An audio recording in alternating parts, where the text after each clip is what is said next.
welcome back. It's Mrs. Vogel here with Ruby Holler. I'm glad y'all could join me today. So let's just revisit what we read yesterday. We started out with the chapter Word Pictures, and we know that Dallas is kind of this daydreamer, right? He's really good at creating pictures with his words, things that lunge you into another place, especially when you're upset or you're worried or you're sad or you need a different emotion and you want to get away from real life for a moment. He's really good at doing that, isn't he? And then we read Surveying, and that was where Z and Mr. Trepid were talking about the job, and Mr. Trepid had told him he's wanting him to go find stones, you know, big piles of stones, goofy looking stones, just things that don't look quite normal in piles perhaps. And of course there's a little salary for that, right? And then we read the chapter Worrywarts, and you know, Sari and Dallas were talking about, oh, I wonder if they think about us. Oh, what if they love being out on their own and they don't want to be with us? And they're talking about all these things that they have no control over, and they're worrying about things they just shouldn't be worrying about, right? And then the last chapter we read yesterday is called Babies in a Box. And that's when we find out that Florida and Dallas had come to the home in a literal box. And that box was lined with pamphlets. One said Fly to Florida. The other one said Destination Dallas. And that's how they got their names. Do you remember how they got their last names?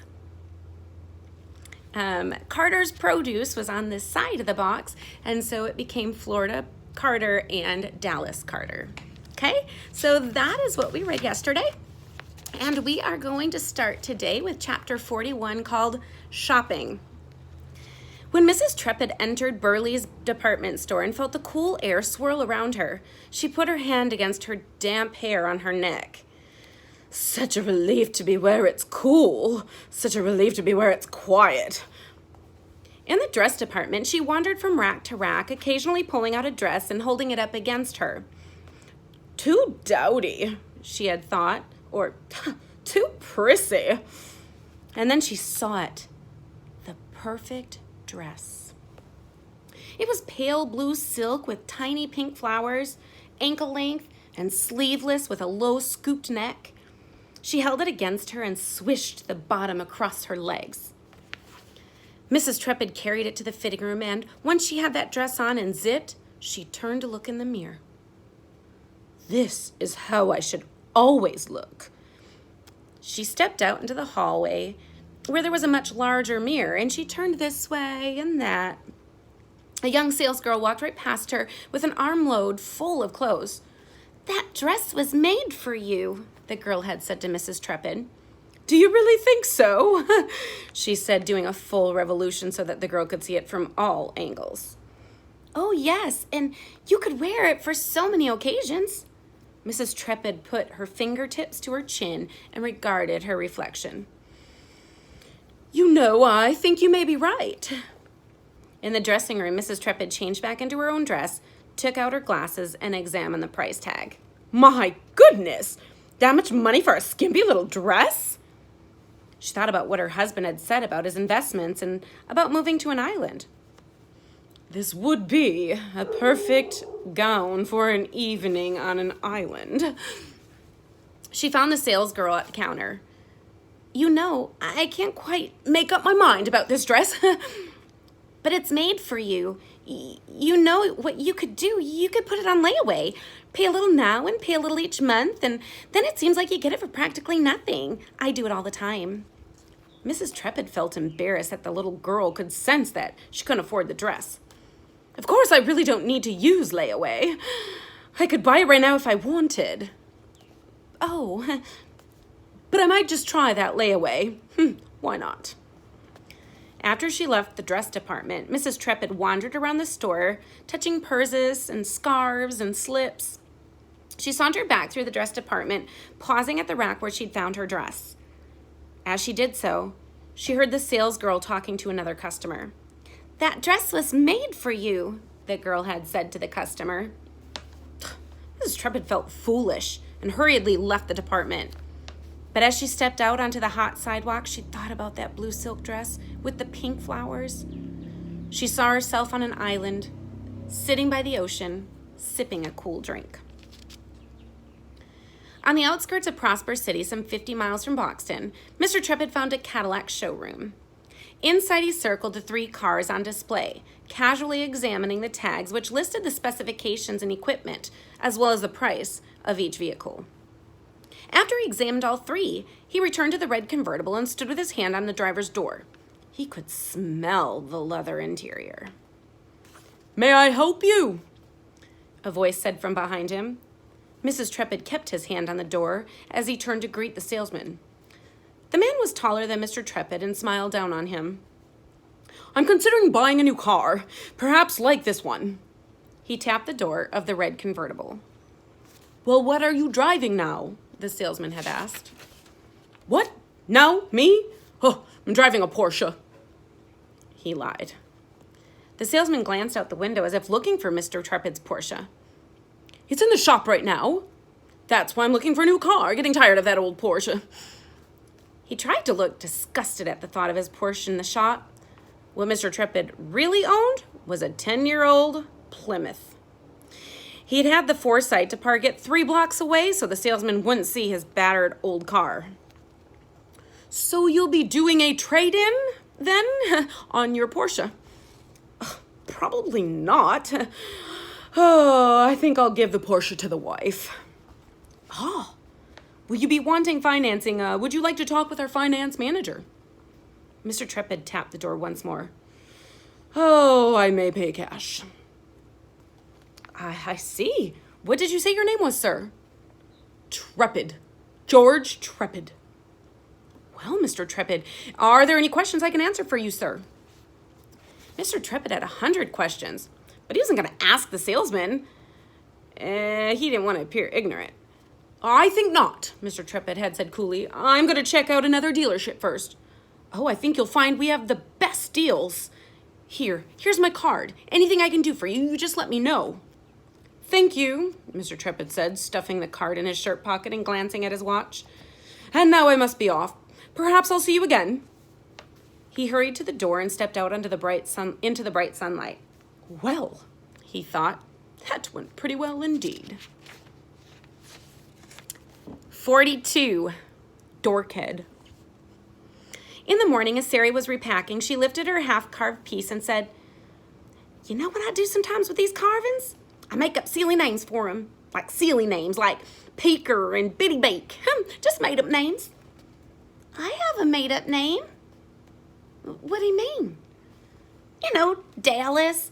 It's just a name those Trepids got from a box." "A box?" And so he told her about the box that he and Florida had been found in. And when he finished, Sari said, "Dallas, remember when we got your passport?" "Stupid picture. I look like a dorkhead." "No, you don't. You look mighty handsome. But did you notice the birth date on it?" "Yeah, March 3rd. Dorkheads. My birthday is July 29th.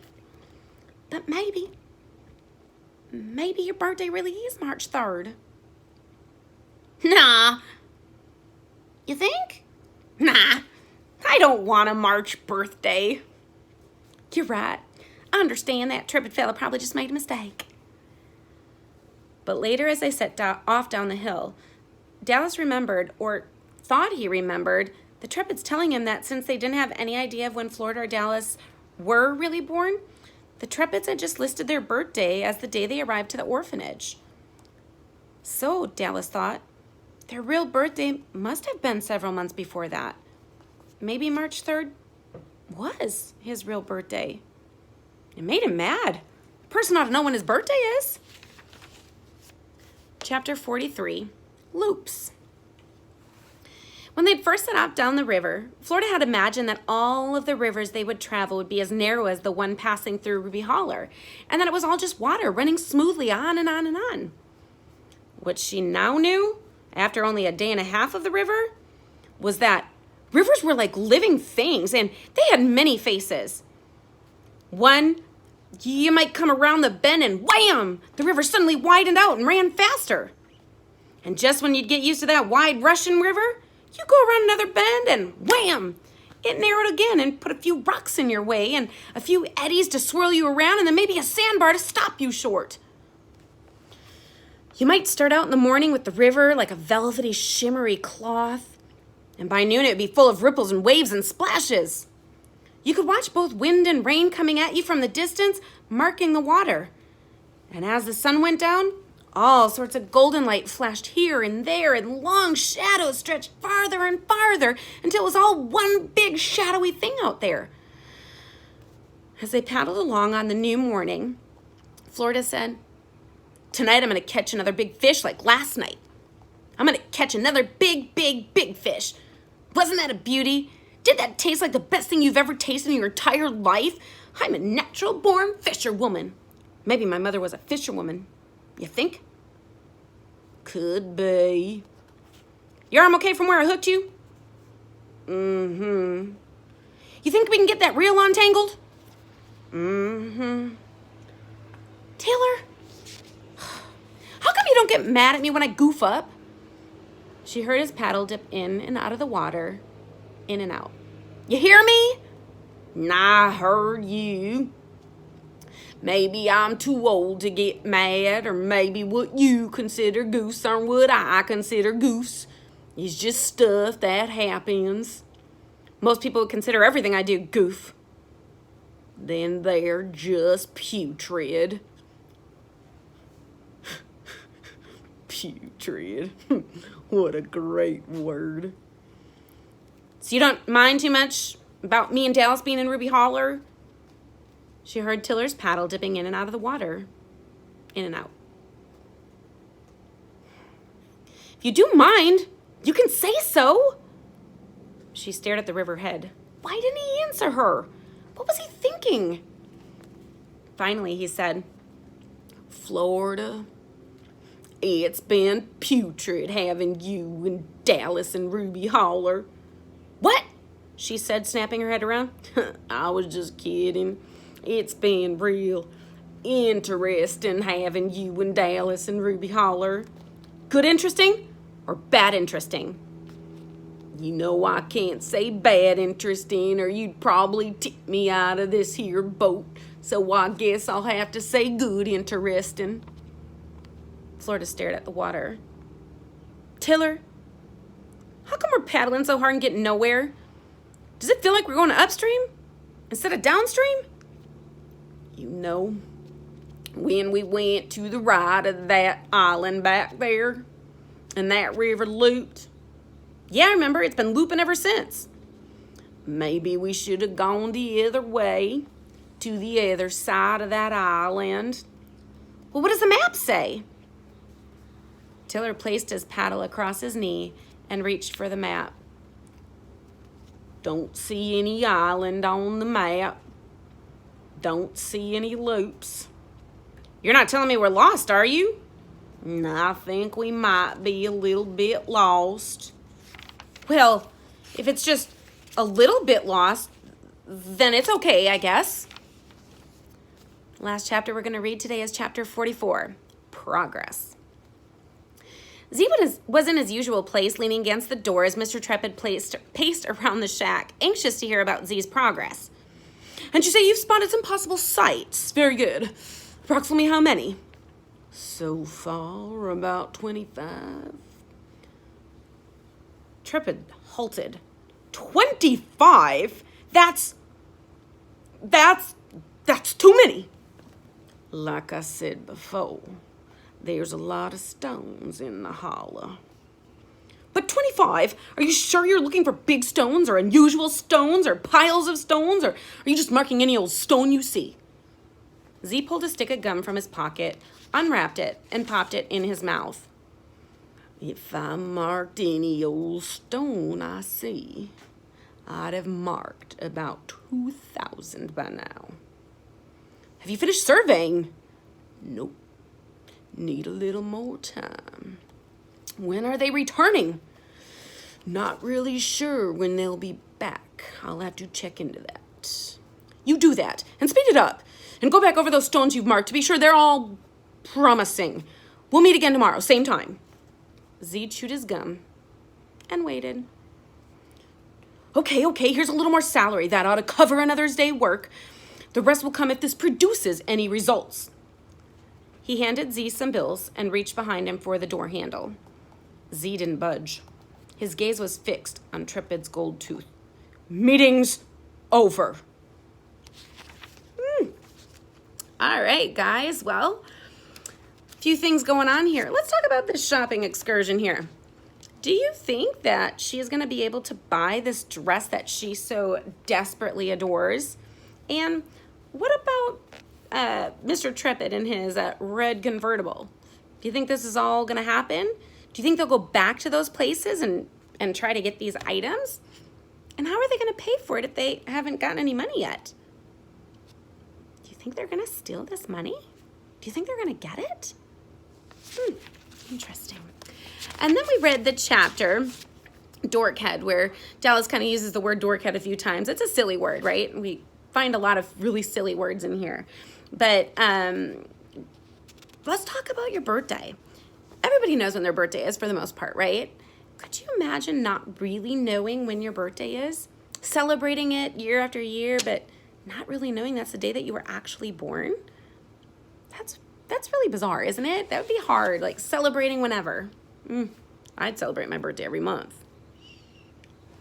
Then we read the chapter Loops, and that's talking about how the river keeps looping around itself. So they're basically almost making circles right now because of how it's looping, right?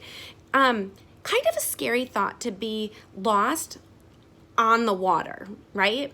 Because as Florida kind of helped us understand is the water isn't just what it seems, right? The water can be super calm, but then the next minute it's violent and there's big rocks or boulders in your way, or it might be really shallow where your boat comes to a halt. And oh my goodness, if it hits a rock on the bottom, what's gonna happen to the bottom of the boat? Right, it's gonna get a hole in it. So there's a lot of things to be really kind of scared about at this point in time. And then the last chapter we read today is called Progress. This sea guy seems a bit peculiar to me. What